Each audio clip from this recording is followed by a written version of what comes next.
Hello! In this video I will show you how to install Firefox browser on Nubia Music. So you have to start by opening your Google Play Store, then click on search bar and type in Firefox.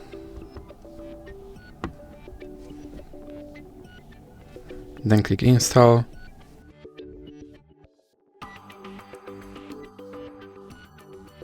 Now you can click open.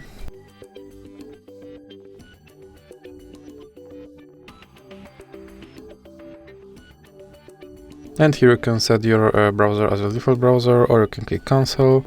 Now you can add Firefox widget, or you can click not now. Here you can sign in, or you can click not now again. And now you can turn on notifications, or you can click not now.